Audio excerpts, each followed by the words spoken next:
Another difficult historic relationship and conflict is between India and Pakistan. So it's one of the most tense conflicts in the world.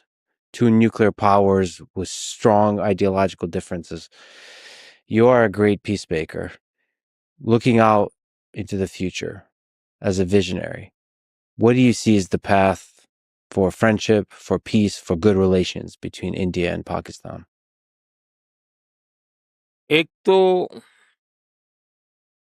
कुछ इतिहास की जो बातें हैं जिसको शायद दुनिया के बहुत लोगों को पता नहीं है।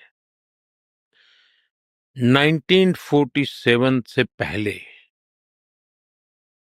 आजादी की लड़ाई सब लोग कंधे से कंधा मिला करके लड़ रहे थे।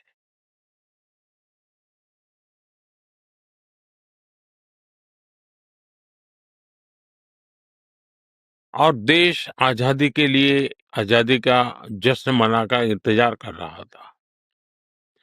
उसी समय क्या मजबूरियां रही होगी वो कई उसके भी पहलू है, उसकी लंबी चर्चा हो सकती है। लेकिन उस समय जो भी नीति निर्धारक लोग थे उन्होंने भारत के विभाजन को स्वीकार किया और मुसलमानों को उनका अलग देश चाहिए तो भाई दे दो, ऐसा। और भारत के लोगों ने सीने पे पत्थर रख के बड़ी पीड़ा के साथ इसको भी मान लिया। लेकिन माना तो उसका परिणाम ही उसी समय ये आया कि लाखों लोग कत्लेआम चला। पाकिस्तान से ट्रेनें भर भर करके लहूलुहान और लोग और लाशें आने लगी। बड़ा डरावना दृश्य था। उन्होंने अपना पाने के बाद उनको लगना चाहिए था कि चलो भाई हमें हमारा मिल गया, भारत को लोगों ने दे दिया है, भारत का धन्यवाद करें, हम सुख से जिए। उसके बजाय उन्होंने लगातार भारत से संघर्ष का रास्ता चुना। अब प्रॉक्सी वॉर चल रहा है। अब ये कोई आइडियोलॉजी नहीं है। आइडियोलॉजी ऐसी थोड़ी होती है, लोगों को मारो काटो, टेररिस्टों को एक्सपोर्ट करने का काम चल रहा है। और सिर्फ हमारे साथ ही नहीं, अब दुनिया में कहीं पर भी टेररिस्ट की घटना घटती है तो कहीं न कहीं सूत्र पाकिस्तान जाकर के अटकते हैं। अब देखिए 9/11 इतनी बड़ी घटना घटी अमेरिका में। उसका मेन जो सूत्रधार था ओसामा बिन लादेन, वो आखिर में कहाँ से मिला? पाकिस्तान में ही शरण लेके बैठा था।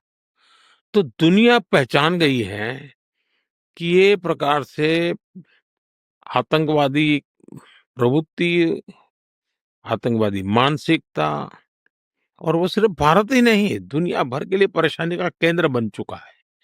और हम लगातार उनको कहते रहे हैं कि इस रास्ते से किसका भला होगा? आप आतंकवाद के रास्ते को छोड़ दीजिए। ये स्टेट स्पॉन्सर्ड टेररिज्म जो है वो बंद होना चाहिए। नॉन स्टेट एक्टरों के हाथ में सब छोड़ दिया है, क्या होगा फायदा? और इसकी शांति के प्रयासों के लिए मैं खुद लाहौर चला गया था।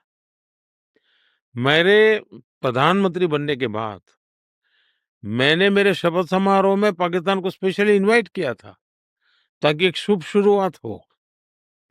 लेकिन हर बार हर अच्छे प्रयासों का परिणाम नकारात्मक निकला।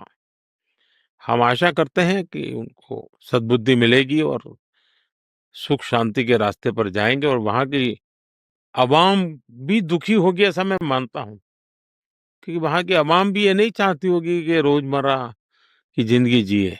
इस प्रकार के मारधाड़ लोही लुहान कट को बच्चे मर रहे हैं, जो टेररिस्ट बन करके आते हैं, उनकी जिंदगी तबाह हो जाती है।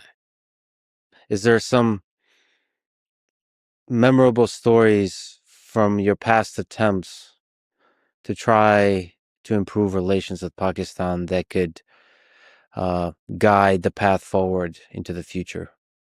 पहली बात है कि संबंध सुधारने की सबसे बड़ा ब्रेक थ्रू था प्रधानमंत्री बनते ही शपथ समारोह में उनको निमंत्रित करना। ये अपने आप में बहुत बड़ी घटना थी और Mhm. कई दशकों के बाद हुई थी घटना।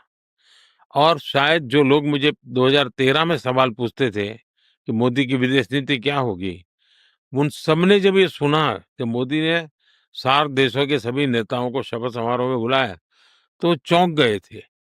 और इस निर्णय के इस प्रक्रिया जो हुई थी उसके संबंध में हमारे वो उस वक़्त के राष्ट्रपति प्रणब मुखर्जी साहब, उन्होंने अपनी किताब में जो संस्मरण लिखे हैं, उसमें इस घटना का वर्णन बहुत बढ़िया ढंग से किया है।